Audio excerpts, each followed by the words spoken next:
ബി.ജെ.പിക്കും ആർ.എസ്.എസിനുമെതിരായ രാഹുൽ ഗാന്ധിയുടെ പരാമർശങ്ങൾ ലോക്സഭാ രേഖകളിൽ നിന്ന് മാറ്റി. ഇന്നലെ നന്ദിപ്രമേയ ചർച്ചയിലെ പരാമർശങ്ങളാണ് നീക്കിയത്. വിവരങ്ങളുമായി സിബി ദില്ലിയിൽ നിന്ന് ചേരുകയാണ്. സിബി, പ്രതിപക്ഷ കൂട്ടായ്മയ്ക്ക് മുന്നിൽ കേന്ദ്ര സർക്കാർ പാർലമെന്റിൽ പ്രതിരോധത്തിലാകുന്ന കാഴ്ചയാണോ നമുക്ക് കാണാൻ കഴിയുന്നത്? ഇന്നലെ നന്ദിപ്രമേയ ചർച്ചയിൽ രൂക്ഷമായ വിമർശനങ്ങൾ പ്രധാനമന്ത്രിക്കൊക്കെ കേൾക്കേണ്ടി വരുന്ന സാഹചര്യം. രാഹുൽ ഗാന്ധിയുടെ വാക്കുകൾ സഭാരേഖകളിൽ നിന്ന് നീക്കിയിരിക്കുകയാണോ സ്പീക്കർ? അതിന് പറയുന്ന ന്യായീകരണം, വിശദീകരണം എന്താണ്? മനു, രാഹുൽ ഗാന്ധി ഇന്നലെ നടത്തിയ ഒരു പ്രസംഗം എന്ന് പറയുന്നത് തീർത്തും കേന്ദ്ര സർക്കാരിനും നരേന്ദ്രമോദിക്കും എതിരായ രൂക്ഷമായ വിമർശനം തന്നെയായിരുന്നു. പ്രത്യേകിച്ച് ഹിന്ദുക്കൾ എന്ന പേരിൽ ബി.ജെ.പി രാജ്യത്താകമാനം നടത്തുന്ന ആക്രമണങ്ങളെ അപലപിച്ചുകൊണ്ട് രാഹുൽ ഗാന്ധി വളരെ രൂക്ഷമായ രീതിയിലായിരുന്നു പ്രസംഗിച്ചത്. ഇതിനെതിരെ അപ്പോൾ തന്നെ ഭരണകക്ഷികൾ, പ്രത്യേകിച്ച് നരേന്ദ്രമോദിയും അമിത്ഷായും അതോടൊപ്പം തന്നെ രാജ്നാഥ് സിംഗ് എന്ന നിലയും രാഹുൽ ഹിന്ദുക്കൾക്കെതിരെ പറയുന്നു, അതുകൊണ്ട് മാപ്പ് പറയണമെന്ന് ആവശ്യപ്പെട്ടുകൊണ്ട് രംഗത്ത് വരികയും ചെയ്തിരുന്നു. പക്ഷേ ഇവിടെ രാഹുൽ ഗാന്ധി ലോക്സഭയിൽ പ്രസംഗിച്ചത് പരമശിവന്റെ ഫോട്ടോ എടുത്ത് കാണിച്ചുകൊണ്ട് ഇത് അഹിംസയുടെ ഒരു പ്രതീകമാണ്, യഥാർത്ഥ ഹിന്ദുക്കൾ ഒരിക്കലും അക്രമകാരികളല്ല, ആർ.എസ്.എസ് ഹിന്ദു എന്ന് പറഞ്ഞുകൊണ്ട് രാജ്യത്താകമാനം അക്രമം അഴിച്ചുവിടുന്നു എന്നുള്ളത് ചൂണ്ടിക്കാട്ടിക്കൊണ്ടായിരുന്നു. എന്തായാലും ഇത്തരം നീക്കങ്ങൾ, അതായത് ഇത്തരം പരാമർശങ്ങളാണ് ഇപ്പോൾ ഈ സഭാരേഖകളിൽ നിന്നും മാറ്റി എന്നുള്ള വിവരം നമുക്ക് ലഭിക്കുന്നത്. അതായത് രാഹുൽ ഗാന്ധി ഹിന്ദു എന്ന പേര് ഉപയോഗിച്ചതും അതോടൊപ്പം തന്നെ ആർ.എസ്.എസ്, അദാനി, അഗ്നിവീർ എന്ന പദങ്ങൾ ഉപയോഗിച്ചെല്ലാം തന്നെയും അതൊരു സഭാരേഖ നീക്കാൻ വേണ്ടി ഇപ്പോൾ തീരുമാനിച്ചിരിക്കുകയാണ്. പ്രധാനമായും പ്രതിപക്ഷത്തിന്റെ ഇന്നലത്തെ പ്രസംഗവും രാഹുൽ ഗാന്ധിക്കും അടക്കമുള്ള മറ്റ് പ്രതിപക്ഷങ്ങളുടെ പ്രസംഗമെല്ലാം തന്നെയും കേന്ദ്ര സർക്കാരും നരേന്ദ്രമോദിക്കും എതിരായിരുന്നു, അവരുടെ തെറ്റായ നയങ്ങൾക്കെതിരെയായിരുന്നു. അതോടൊപ്പം തന്നെ അയോധ്യ രാമക്ഷേത്രം അടക്കമെല്ലാം തന്നെ ചൂണ്ടിക്കാണിച്ചുകൊണ്ട്, കൂടാതെ താൻ ദൈവത്തിന്റെ പ്രതിപുരുഷനാണെന്ന മോദിയുടെ അവകാശമെല്ലാം തന്നെയും പരിഹസിച്ചുകൊണ്ടുള്ള ഒരു വലിയ പ്രസംഗം തന്നെയായിരുന്നു, നീണ്ട ശ്രദ്ധേയമായ പ്രസംഗം തന്നെയായിരുന്നു രാഹുൽ ഗാന്ധി പ്രതിപക്ഷ നേതാവ് എന്ന നിലയിൽ നടത്തിയത്. അത് ഏറെ ശ്രദ്ധിക്കപ്പെടുകയും ചെയ്തിരുന്നു. മാത്രമല്ല നരേന്ദ്രമോദിയുടെ ഈ അഗ്നിവീർ പദ്ധതിക്കെതിരെയും കർഷക വിരുദ്ധ നയങ്ങൾക്കെതിരെയും നീറ്റ് പരീക്ഷാ വിവാദവും എല്ലാം നിലയും ഉയർത്തിക്കൊണ്ടുള്ള ഒരു നീണ്ട പ്രസംഗമായിരുന്നു. ഇതിന് പിന്നാലെയാണ് ഇപ്പോൾ ഈ ഒരു രാഹുൽ ഗാന്ധി നടത്തിയ ഈ പരാമർശങ്ങൾ, ഇപ്പോൾ നടത്തുന്ന ഹിന്ദു പരാമർശങ്ങൾ ഇപ്പോൾ നീക്കുന്നതായി വ്യക്തമാക്കിയിരിക്കുന്നത്. അതായത് ഇതിനെതിരെ ഇപ്പോൾ പ്രതിഷേധവുമായി കോൺഗ്രസ് രംഗത്തെത്തിയിട്ടുണ്ട്.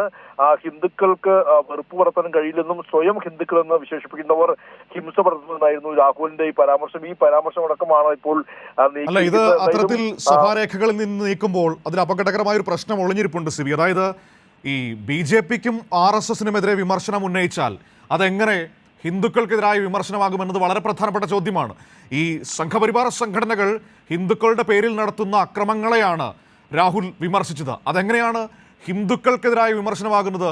ഹിന്ദുക്കളുടെ മൊത്ത കച്ചവടക്കാർ എന്താണെങ്കിലും ഈ ആർ.എസ്.എസും ബി.ജെ.പിയും ഒന്നുമല്ലല്ലോ. അതൊരു പ്രശ്നം. മറ്റൊന്ന്, പ്രധാനമന്ത്രിക്കെതിരെയും ഒന്നും ഒരു വാക്ക് പോലും വിമർശിക്കാൻ ഈ രാജ്യത്ത് സ്വാതന്ത്ര്യമില്ല എന്നാണോ ഈ നടപടിയിലൂടെ ലോക്സഭാ സ്പീക്കർ നമ്മളോട് പറയാൻ ശ്രമിക്കുന്നത്?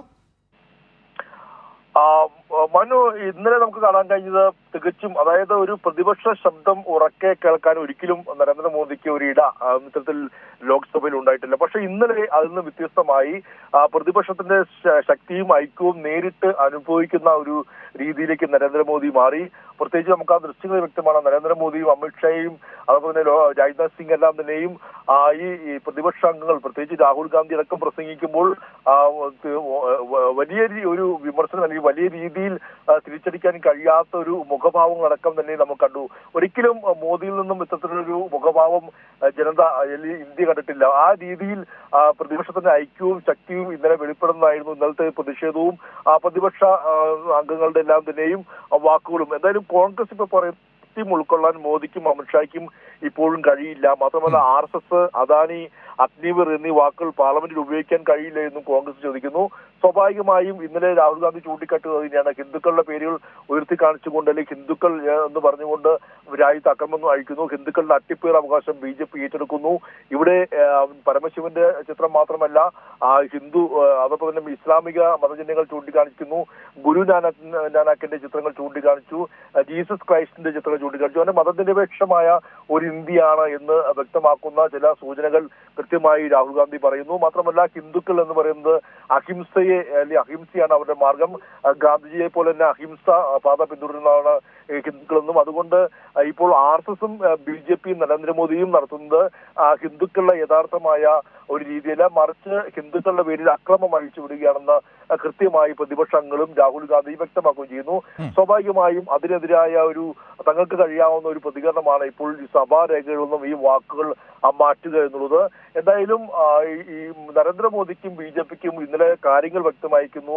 ശക്തമായ ഒരു പ്രതിപക്ഷം ലോക്സഭയിലും അതായത് ഈ രാജ്യത്തെ രാഷ്ട്രീയ സാഹചര്യങ്ങൾ മാറിയത് പൂർണ്ണമായും ഉൾക്കൊള്ളാൻ BJPക്ക് ഈ നിമിഷം വരെ കഴിഞ്ഞിട്ടില്ല. കാരണം കഴിഞ്ഞ 10 വർഷം ഇതുപോലൊരു ശബ്ദം പ്രതിപക്ഷത്തിന്റെ ഭാഗത്തു നിന്ന് ഒരിക്കലും അവർക്ക് നേരിടേണ്ടി വന്നിട്ടില്ല. അതായത് പ്രതിപക്ഷത്തിന്റെ ഐക്യവും കരുത്തും കൂടിയത് ഉൾക്കൊള്ളാൻ കഴിയാതെ നിൽക്കുകയാണോ BJPയും കേന്ദ്ര സർക്കാരും പാർലമെന്റിൽ? തീർച്ചയായും അത് തന്നെയാണ്. പാർലമെന്റിനകത്ത് മാത്രമല്ല പാർലമെന്റ് പുറത്തും ഇതേ അവസ്ഥ തന്നെയാണ് BJPക്കും നരേന്ദ്രമോദിക്കും ഉള്ളത്. കാരണം നമുക്കറിയാം ഒരു ശക്തമായ പ്രതിപക്ഷം ഈ മോദി ഭരിക്കുന്ന 2 ടൈമിലും ഉണ്ടായിരുന്നില്ല. ഈ തവണ ഔദ്യോഗികമായി തന്നെ ഒരു പ്രതിപക്ഷ നേതാവിനെ ലഭിച്ചിരിക്കുന്നു. ആ ഒരു പശ്ചാത്തലത്തിൽ മാത്രമല്ല നല്ല അംഗസംഖ്യയും പ്രതിപക്ഷത്തുണ്ട്. സ്വാഭാവികമായും പ്രതിപക്ഷത്തിന്റെ ശബ്ദം വലിയ രീതിയിൽ ഉയരുകയും ചെയ്യുന്നു. നീറ്റ് അടക്കമുള്ള വിഷയങ്ങൾ ഉയർത്തിക്കാട്ടുമ്പോൾ എല്ലാം തന്നെയും നരേന്ദ്രമോദിക്ക് മിണ്ടാട്ടമില്ല. മാത്രമല്ല അയോധ്യ രാമക്ഷേത്രത്തിന്റെ ഫൈസാബാദ് പോലും ഉണ്ടായ വലിയ തോൽവിയും UP-യിലടക്കമുണ്ടായ തോൽവിയെല്ലാം തന്നെയും BJPക്ക് വലിയ ഞെട്ടലുണ്ടാക്കുകയും അതിൽ നിന്ന് ഇപ്പോഴും മോചിതമാവാൻ കഴിയുന്ന സാഹചര്യമല്ല. എന്തായാലും BJPക്ക് ആകമാനം ഉണ്ടായ വലിയ തിരിച്ചടിയെല്ലാം തന്നെയും അക്കം വിട്ട് നിർത്തിക്കൊണ്ടായിരുന്നു രാഹുൽ ഗാന്ധിയുടെ പ്രസംഗം. അതോടൊപ്പം തന്നെ അഗ്നിവീർ പദ്ധതി, കാർഷിക നയങ്ങൾ, അതോടൊപ്പം തന്നെ മറ്റ് മണിപ്പൂർ സംഭവം എല്ലാം തന്നെയും ഉയർത്തിക്കാട്ടിക്കൊണ്ട് ഓരോ സംഭവങ്ങളും അക്കം വിട്ട് നിർത്തിക്കൊണ്ടായിരുന്നു ഇന്നലെ പ്രതിപക്ഷ അംഗങ്ങൾ ഈ നന്ദി പ്രമേയ ചർച്ചയിൽ സംസാരിച്ചത്. സ്വാഭാവികമായും അതിന് ഇന്നിപ്പോൾ നരേന്ദ്രമോദി മറുപടി പറയേണ്ടി വരും. ഏത് രീതിയിൽ നീറ്റ് അടക്കമുള്ള വിഷയങ്ങൾ മോദി പരാമർശിക്കുമെന്നെല്ലാം തന്നെയും ഇനി വരും മണിക്കൂറുകൾ വ്യക്തമാവുകയും ചെയ്യും. എന്തായാലും മോദിയെ സംബന്ധിച്ച് പ്രധാനമന്ത്രി മറുപടി പറയുന്നത് അല്ലേ? തീർച്ചയായും ഇന്നിപ്പോൾ രാവിലെ 11 മണിയോടെ ലോക്സഭയിൽ നരേന്ദ്രമോദി മറുപടി പറയും. നാളെ രാജ്യസഭയിൽ മറുപടി പറയും. ഈ മോദി മറുപടി പറയുമ്പോൾ ഇന്നലെ പ്രതിപക്ഷ അംഗങ്ങൾ ഉയർത്തിയ പരാമർശങ്ങൾക്കും വിമർശനങ്ങൾക്കും ഏത് രീതിയിൽ മറുപടി പറയുമെന്നുള്ളതും ഏറെ ശ്രദ്ധേയമായ കാര്യമാണ്. മാത്രമല്ല നീറ്റ് അടക്കമുള്ള വിഷയങ്ങളിൽ മോദി എന്ത് പ്രസ്താവന നടത്തുന്നു എന്നുള്ളതും ഏറ്റവും ശ്രദ്ധേയമായ കാര്യമാണ്. അത് തന്നെയാണ് ഉറ്റുനോക്കുന്നത് മനു. ശരി, ഓക്കെ. CB ദില്ലിയിൽ നിന്ന് വിവരങ്ങൾ നൽകിയത് രാഹുൽ ഗാന്ധിയുടെ പരാമർശങ്ങൾ, BJPക്കും RSSനും എതിരായ പരാമർശങ്ങൾ ലോക്സഭാ രേഖകളിൽ നിന്ന് നീക്കിയിരിക്കുകയാണ്. പറയുന്നത് ഹിന്ദുക്കൾക്കെതിരാണ് ഈ പരാമർശങ്ങൾ എന്ന് പറഞ്ഞുകൊണ്ടാണ് നീക്കിയിരിക്കുന്നത്. ഏതായാലും ശക്തമായൊരു പ്രതിപക്ഷത്തിന്റെ സാന്നിധ്യം ഇതാദ്യമായിട്ട് നരേന്ദ്രമോദിയും BJP സർക്കാരും പാർലമെന്റിൽ അനുഭവിച്ചറിയുന്ന ഒരു കാലം കൂടിയാണ്. ആ പ്രതിപക്ഷ ഐക്യത്തിനും കൂട്ടായ്മയ്ക്കും മുന്നിൽ പലപ്പോഴും പ്രതിരോധത്തിൽ മറുപടി ഇല്ലാതെ നിൽക്കുന്ന സാഹചര്യം പാർലമെന്റിൽ കാണാൻ കഴിയുന്നു കേന്ദ്ര സർക്കാരിന്. അത് ഉൾക്കൊള്ളാനോ ആ സാഹചര്യം യാഥാർത്ഥ്യം മനസ്സിലാക്കാനോ BJPക്കും ഇതുവരെ കേന്ദ്ര സർക്കാരിനും കഴിഞ്ഞിട്ടില്ല എന്നതാണ് ഈ നടപടികളിൽ നിന്ന് നമുക്ക് മനസ്സിലാക്കാൻ വേണ്ടി കഴിയുന്നത്. ഏതായാലും ഇന്ന് പാർലമെന്റിൽ ലോക്സഭയിൽ പ്രധാനമന്ത്രി നന്ദി പ്രമേയ ചർച്ചയ്ക്ക് മറുപടി പറയും. ആ സമയം പ്രതിപക്ഷം സ്വീകരിക്കുന്ന നിലപാട്, നീറ്റ് നെറ്റ് പരീക്ഷാ ക്രമക്കേടുകളിലൊക്കെ ഉണ്ടായ വിഷയങ്ങൾ എങ്ങനെ സഭയിൽ ഇന്ന് ചർച്ചയാകപ്പെടും എന്നതടക്കമാണ് ഇനി 11 മണിക്ക് പാർലമെന്റ് തുടങ്ങുന്ന സമയത്ത് നമ്മൾ കാത്തിരിക്കുന്നത്. വിവരങ്ങളാണ് CB നൽകിയത്.